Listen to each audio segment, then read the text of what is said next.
This public hearing of the Judson Board of Trustees is hereby called to order at 6:30 PM.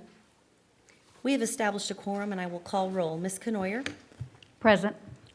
Ms. Rodriguez? Present. Ms. Pichelle? Present. And I'm Dr. Melinda Salinas, and to my left, we have Dr. Carl Montoya. Present. And we will move on to item 2, Schools Financial Integrity Rating System of Texas, first presentation.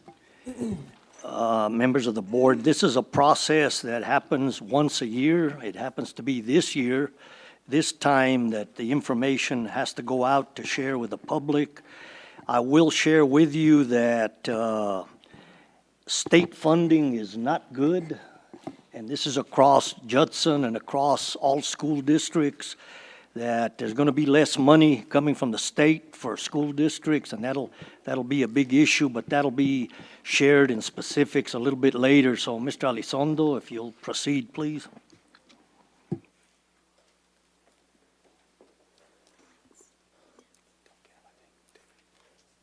David usually does it. Good evening, everyone. We're here, as Dr. Montoya said, to do the presentation for the Financial Integrity Rating System of Texas. It's a rating system that was established several years ago. As a matter of fact, on this next slide, it tells us it was established in 2001, and it requires that the Texas Education Agency rate every school district based on certain criteria to see how well we're doing financially. And it also requires that we share this information with the community. And so that's the goal. That's tonight's goal, is to share the information with the community of the results of this first rating for the Judson Independent School District.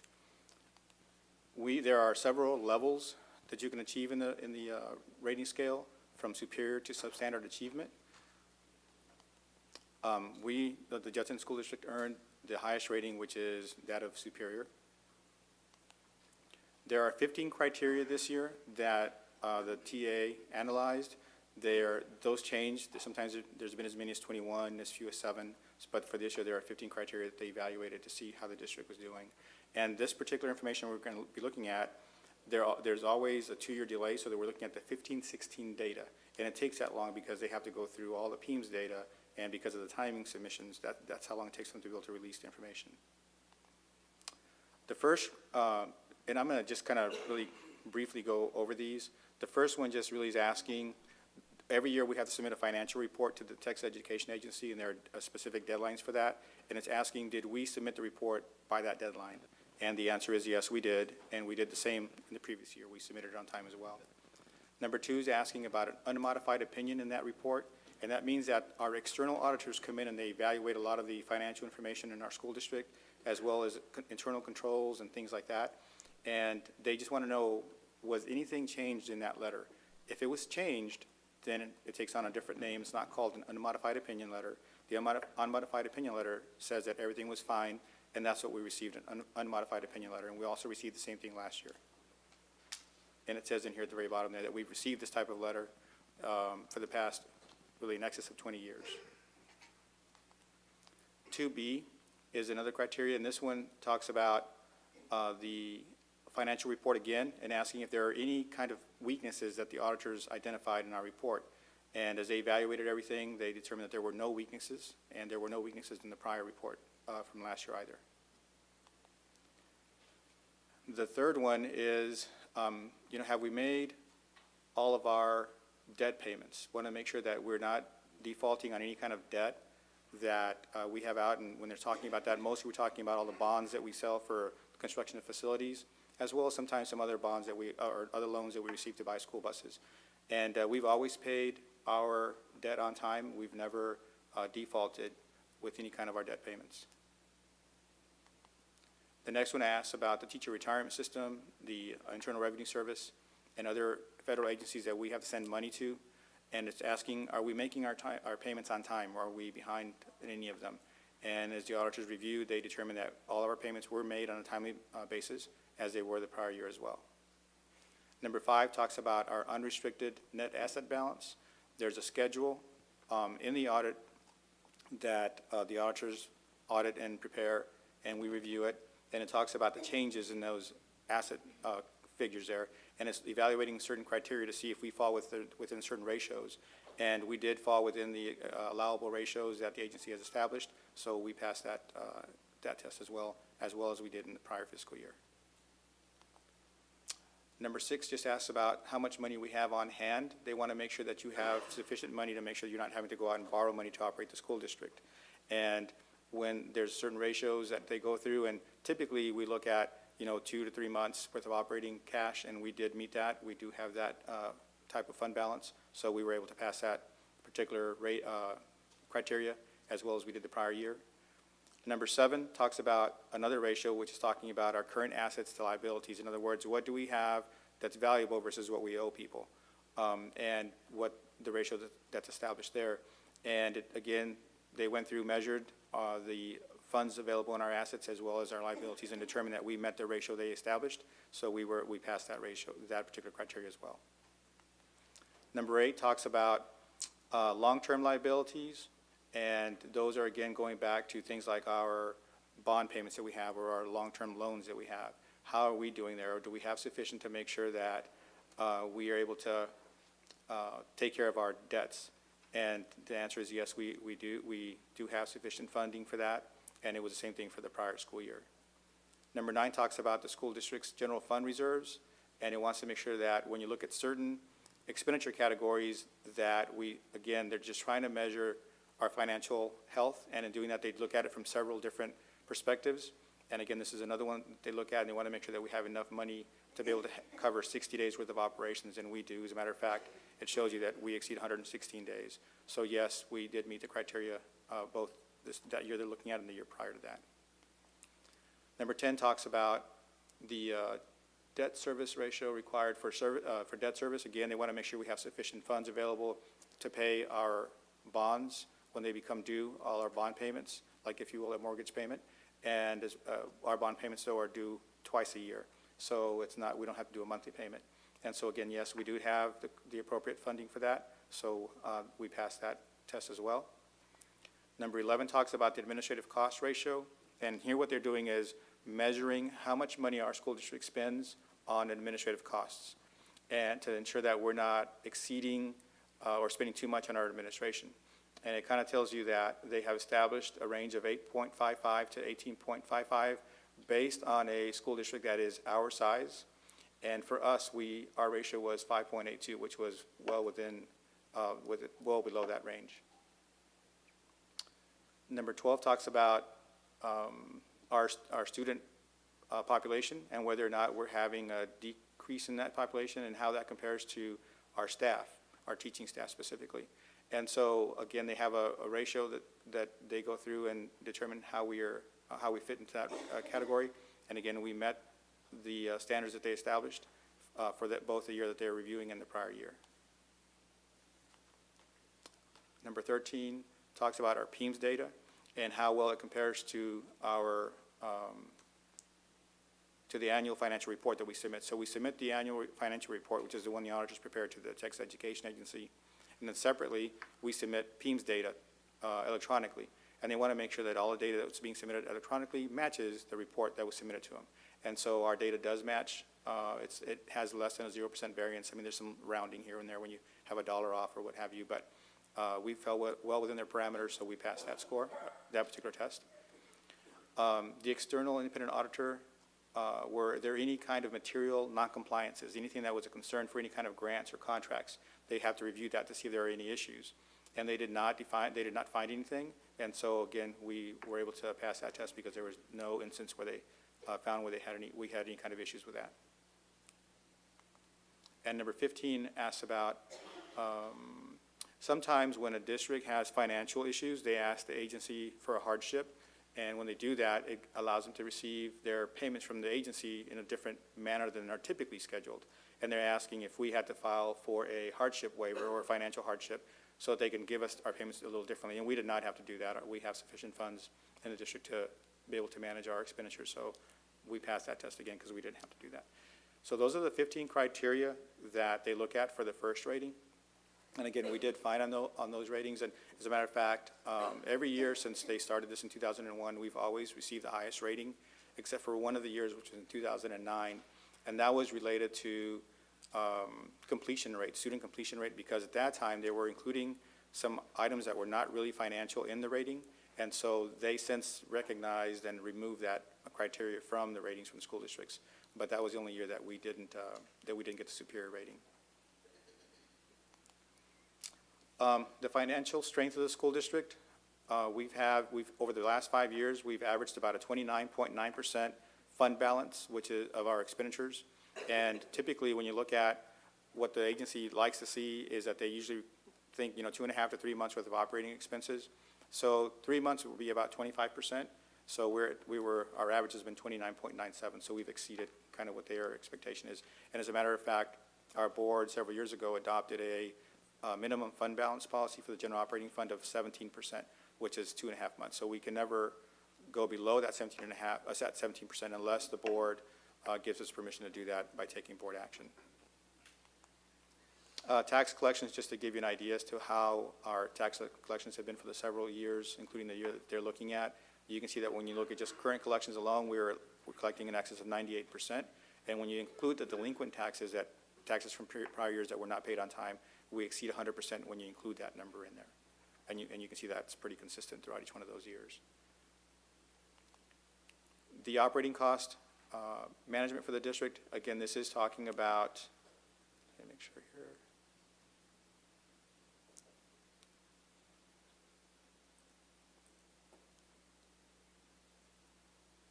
It's talking about, again, looking at the fund balances as compared to our expenditures, and it just kind of shows you a change by year as to if we either added or subtracted from fund balance, and what at the end of the year the resulting fund balance was when you look at it as compared to the expenditures. And a minute ago when I mentioned that 29-point-something% average, that's those 5 years there as an average. The administrative cost ratio, and this is what I paused for a moment because I thought this is what that slide was about. This is, again, looking at the administrative cost for the school district.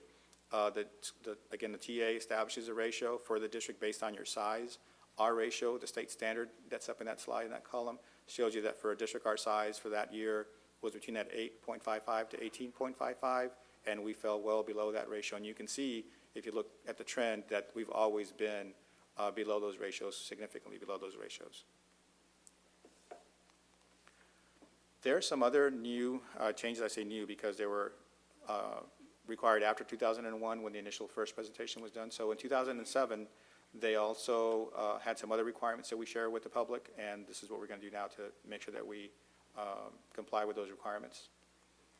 The first thing is that they want us to make sure is that the superintendent's contract, if anybody would like a copy of the superintendent's contract, we have them available here. Just come see me or come see Nicole right here. She has them with her. And if we run out of copies, we'll make some more and get them to y'all. But we brought several copies in case anybody's interested in that. We're also required by by the superintendent and each particular board member or their district to indicate how much money they're spending on whatever they're doing, whether it's that they're traveling somewhere and we're covering for a conference fee, or whether they're joining an organization and how much we're spending on that. So it kind of just shows you a little bit, just for transparency purposes to the community, as to how much is being spent by our superintendent or the board members in carrying out their duties. And this is the next slide, kind of showing you the District 4 there, District 5, 6, 7, kind of shows you the respective board members. Some of them will have two names because there were two board members because of the elections. They served up to a certain point in time, and then in May, the new board members took their place. Another requirement is that we share with the community if the superintendent is working for any other entity and receiving compensation, and letting us know about that. And we didn't have any record that that's been happening for that year. Or by any record, I mean there was no report that that happened.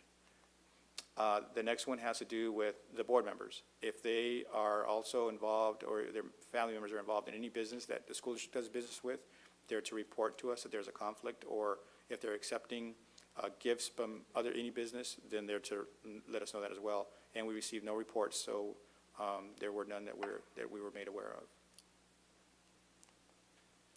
This is the one, I'm sorry, for the between the district and the board members. If there's any, if a board member is part of a business and the district's doing any kind of transaction with them for financial gain, then we have to let y'all know as well, and there are none that we're aware of. There's also a few other Again, there, you know, even with the first rating, there's the agency, they were still having problems with some school districts still getting to financial issues. So they developed some even more information that they want to make sure that we answer for them. And so these next things we have to share with you all as well. They're just a few questions. And it talks about, for the first quarter of our operation, just general operating fund, how much money did we spend during that first quarter? And again, it's just so that they can evaluate when they look at that compared to our fund balance, do we have enough money to make sure that we are having enough cash on hand to operate? The first quarter is typically the hardest quarter for any school district because there's no tax revenue coming in. It's only a little bit of state or what you have in your reserves. So that's why they look at that specific quarter. They want to know information about, just again for, to make sure that there's continuity, is that in the last 12 months, have you borrowed any short-term financing? Again, just to make sure that there's no kind of short, that you're short on cash to be able to operate the district. And they also want to know your fund balance. How does it compare to the function codes 11 through 61, which is where our major expenditures are? Like function 11 is our instructional program, which are our teachers, and that's where the majority of our monies get spent on. So, and there's a lot of function codes between there. So the only ones they're really excluding is when you get up to like the 70s, which has to do with bond payments, or the 80s, which have to do with new construction. But the rest of that, they want to make sure that you have enough money to cover all those expenses. Has the district declared financial exigency within the past 2 years? And that just means that if we evaluate our financial position and we determine that we can't operate anymore and we have to declare to be able to just make massive changes within the district. And no, we did not have to do that, thank goodness. How many superintendents have we had over the last 5 years? We've had 2. And how many business managers, which is equal to my position, CFO? So we've had just myself. This other question, if you've had decrease in your ratios or an increase in your ratios, you have to explain that to your student-to-teacher ratios. And we weren't required to have to provide a response because we fell within the criteria that we are solvent and our student-to-teacher ratios are within the range that they have established. And, yep, if anybody has any questions related to this presentation, I would be happy to try to answer them for y'all. Yes, Ms. Eaton. On page 28 and 29, Okay. was that, excuse me, is that supposed to be for the fiscal year 2016? And I'm sorry, but my presentation up here doesn't have page numbers. What does the chart, what is it? It's the gifts received by the executive officer and board members. It says 2016, is that correct? Yes, that is correct. This report, is that, when I mentioned at the very beginning when we started, is that it's 2 years in delayed because it takes the agency a little Okay. while to get the information to be able to compile all the data, analyze it, and then get it out to the school districts. So yes, that data is accurate, is for the 2016 school year. Okay. Yes, ma'am. And then on the reimbursements received by the superintendent and the board members, specifically mine. So I think you cleared that up. This is a combination of my predecessor and. Sure.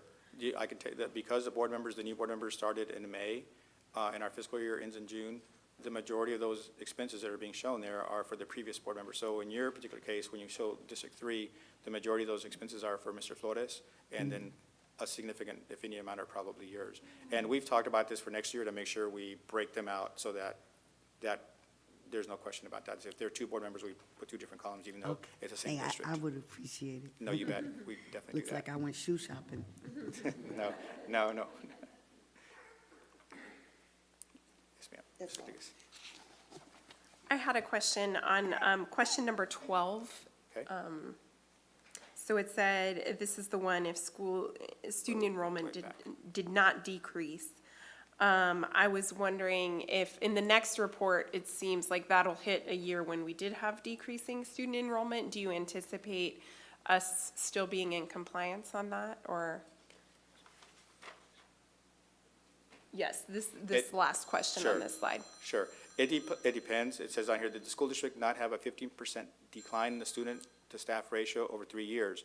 So that's really what they're measuring, first of all, is that student-to-teacher ratio. So if we had a 15% decline, it means that we got rid of a lot of teachers, and now we have a very high ratio when it looks at student-to-teachers. Now, there's in the parentheses, which is what you're kind of referring to, is when you're looking at if the student enrollment did not decrease. So in our case, it did decrease a little bit, but because we're still going to past the first part, I'm pretty confident it still won't affect us. We still will be okay. We'd have to have a pretty significant change in our teaching staff, or a huge increase in students to be able to, without hiring more teachers, to have that really affect us negatively. Thank you. Sure.